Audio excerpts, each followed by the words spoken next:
February 1944. The sky above Germany was a lethal, frozen battlefield, marked by contrails and burning wreckage. For months, the American heavy bombers, the B-17s and B-24s, had flown deep into the Reich, exposed and slaughtered. Their only protection, short-range fighters like the P-47 Thunderbolt, could barely escort them halfway, leaving the bombers vulnerable to a feeding frenzy by the seasoned pilots of the Luftwaffe's Jagdgeschwader. The losses were catastrophic, threatening to halt the entire bombing campaign. The morale was broken. The mission was suicidal. Then, almost overnight, everything changed with the arrival of a single, sleek aircraft the Germans had openly mocked, dismissing it as a mediocre compromise. Its transformation was the ultimate betrayal of arrogance. That arrogance stemmed from success. Throughout 1943, the German defense was brutally efficient. The Messerschmitt Bf-109 and the Focke-Wulf Fw-190, flown by aces with hundreds of victories, treated the unescorted bomber formations as target practice. They employed the company front tactic, hitting the formations head-on, delivering coordinated, overwhelming fire. The air war over Europe was tilting dangerously, proving that daylight precision bombing was too costly without true long-range fighter cover.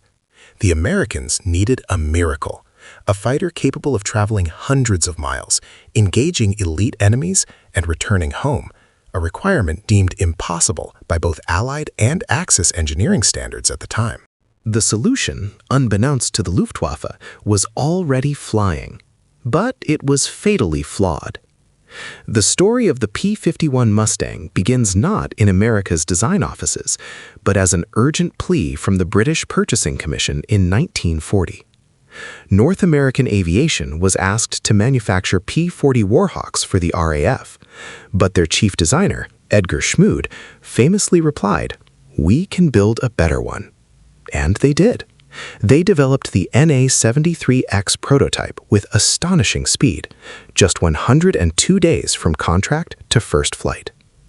Yet, earlier versions, the Mustang Mark I and P-51A, were hampered by a fundamental flaw that made German high command laugh. The early Mustang was powered by the American Allison V1710 engine. While robust and effective at low altitudes, perfect for ground strafing and reconnaissance, it completely lost performance above 15,000 feet.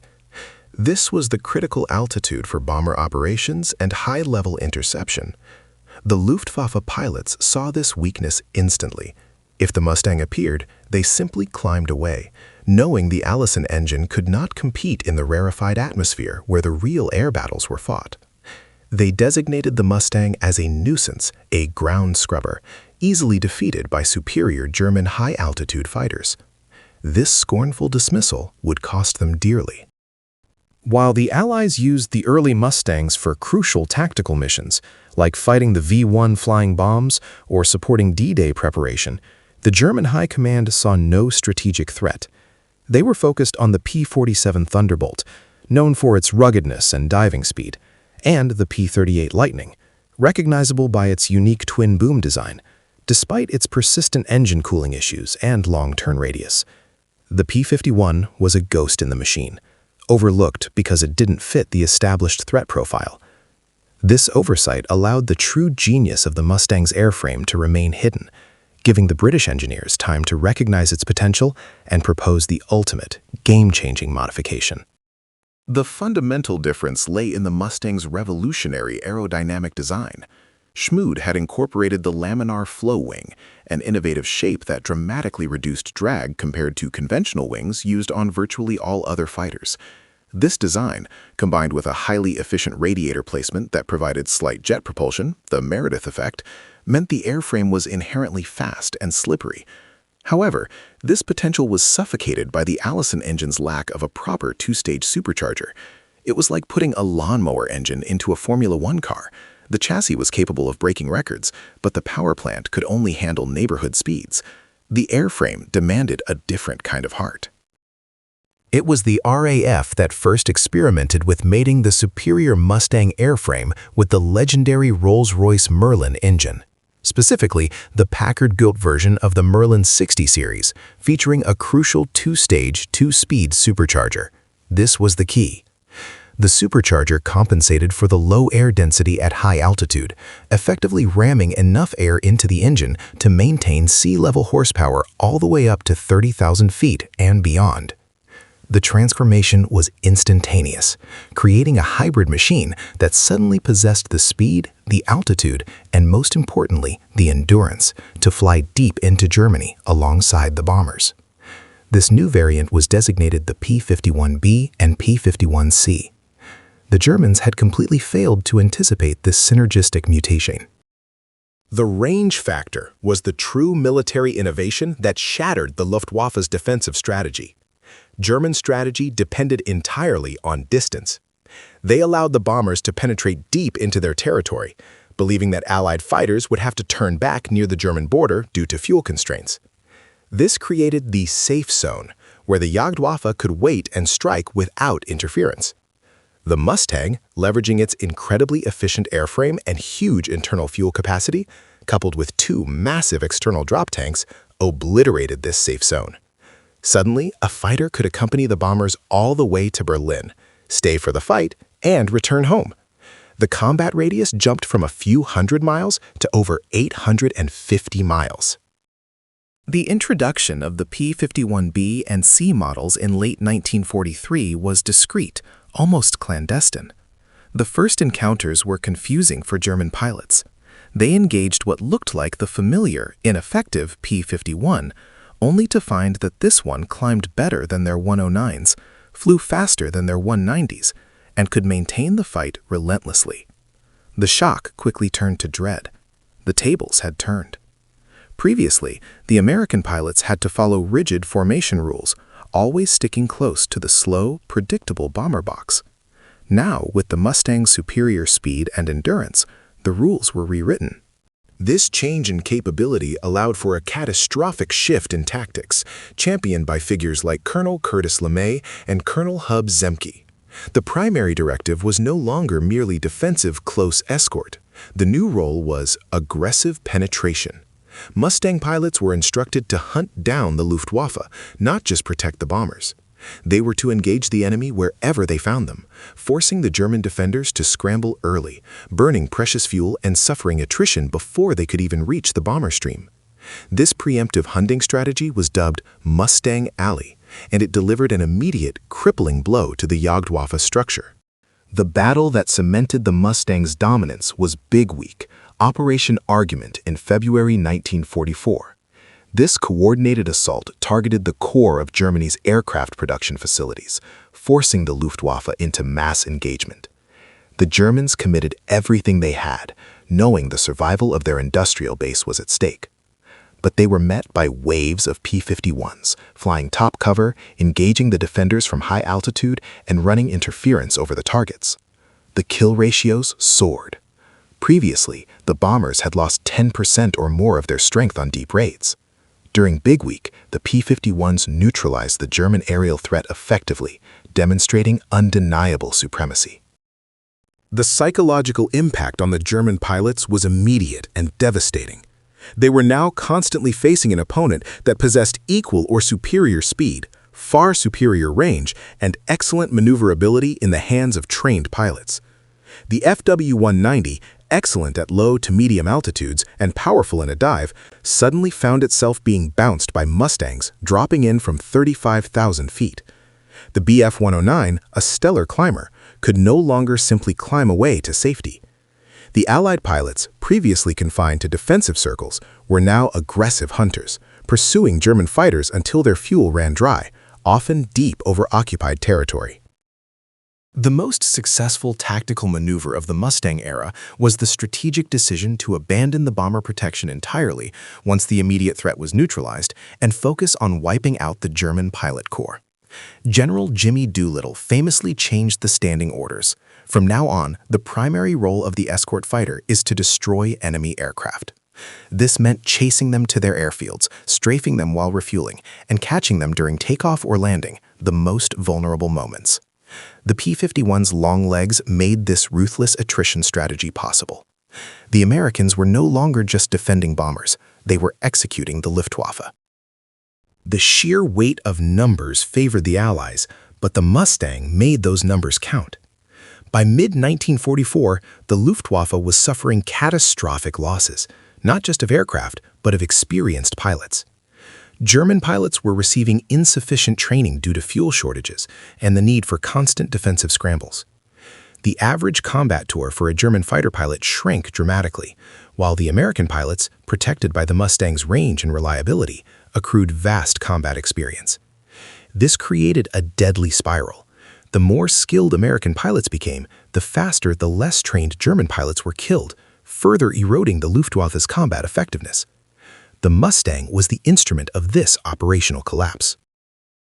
Let's analyze the technical specifics that gave the Mustang its legendary speed, focusing again on the Merlin engine.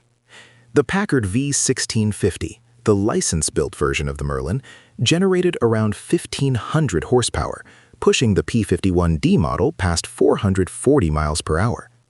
But raw power was only part of the equation.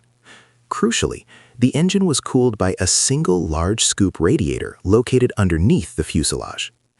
This specific location was key to the laminar flow advantage. The air entering the scoop heated up while cooling the engine, then was expelled through a narrow slot at the back, creating a tiny amount of forward thrust, the Meredith effect. This ingenious passive propulsion meant that cooling the engine actually helped push the aircraft forward, rather than creating debilitating drag, a problem that plagued nearly every other contemporary fighter. The iconic P-51D model, introduced in mid-1944, solved the last major complaint pilots had: visibility. The earlier P-51B/C models utilized a hinged canopy that restricted peripheral view, critical during high-speed dogfights. The P-51D introduced the bubble canopy, offering 360-degree uninterrupted visibility. In aerial combat, seeing the enemy before they see you is the difference between life and death. This simple change, combined with the 6.5 caliber machine guns mounted in the wings, turning the Mustang into an incredibly potent flying gun platform, made the D model the undisputed king of the skies. It was the perfect fusion of engineering prowess and combat necessity. The irony of the Mustang's dominance was staggering. The German aeronautical sector was vastly sophisticated, but they failed fundamentally to understand the synergy of components. They focused obsessively on maximizing engine power and raw climbing ability, often at the expense of drag and fuel efficiency. The Mustang, designed to be a jack-of-all-trades, became the master of all, precisely because its parts worked together in a symphony of efficiency. The Germans had the technology to develop the Merlin engine. They had superb V12 engines themselves, but their structural engineers missed the laminar flow advantage, and their strategic planners missed the necessity of deep escort. The Luftwaffe eventually realized the magnitude of their mistake. Hermann Göring, deeply frustrated by the Mustang's success, famously lamented, "When I saw Mustangs over Berlin, I knew the war was lost." This was the stark realization that their industrial and military heartland was no longer safe. The arrival of the P-51 did more than shoot down planes. It destroyed the fundamental premise of German air defense, which relied on geographic depth and the inability of Allied fighters to penetrate that far. The entire defensive strategy crumbled because of a single modification they deemed impossible. The true measure of the P-51's impact lies in the statistics of pilot attrition. Before the Mustangs arrived in force, the bomber loss rates were unsustainable, sometimes reaching 15% or higher on critical missions. After its widespread deployment in early 1944, loss rates plummeted to under 2%. The P-51 units claimed nearly 5,000 enemy aircraft shot down in the air, dominating the skies in the final year of the war. More crucial than the raw number of kills was who was being killed: the experienced, irreplaceable German aces. The Mustang ensured that new, green Luftwaffe pilots were being killed faster than they could be trained, bleeding the lifeblood of the Jagdwaffe. The P-51's ability to remain aloft for 6 or 7 hours was also a physiological marvel for the pilots. Maintaining focus and energy for that length of time required significant endurance, both for the machine and the man. Pilots often flew over 1,500 miles on a single mission. To facilitate these marathon flights, the Mustangs were equipped with advanced radio navigation systems and, critically, improved oxygen systems. The sheer exhaustion faced by the pilots, coupled with the constant threat of engaging highly desperate German adversaries, highlights the grueling nature of these long-range missions that broke the back of the Third Reich's air defense. One mission stands out: March 6, 1944, the first major daylight raid on Berlin. This raid forced a massive German commitment. The Luftwaffe attacked with overwhelming force, but the P-51s were there. They fought continuously for over an hour high above the capital. This day proved that not only could the Allies reach Berlin, but they could defend themselves effectively while there. The strategic bombing campaign, which had nearly collapsed under the 1943 losses, was finally sustainable. The Mustang had fundamentally altered the strategic calculus of the war. The German response was panic. They desperately tried to introduce superior fighters, accelerating the development of jets like the Me-262 and rocket interceptors like the Me-163 Comet. But this was too little, too late. These advanced aircraft were complex, resource-intensive, and their introduction was plagued by technical faults and a lack of experienced jet pilots. Moreover, the Mustangs, now dominant, hunted these experimental aircraft aggressively, often catching the Me-262s while they were vulnerable during takeoff or landing. The P-51 ensured that Germany's technological edge could never translate into operational advantage. Let us consider the specific advantage the Mustang held over its primary German counterpart, the FW-190.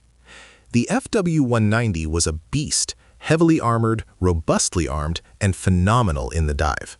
However, the 190 suffered significantly at very high altitudes due to its own supercharger limitations and design philosophy. The P-51, while perhaps not as durable as the Butcherbird, could fly higher, initiating the combat on its own terms, always descending, always maintaining the energy advantage. In air combat, maintaining altitude and speed is paramount, and the Merlin Mustang allowed Allied pilots to dictate the terms of almost every engagement after 1944.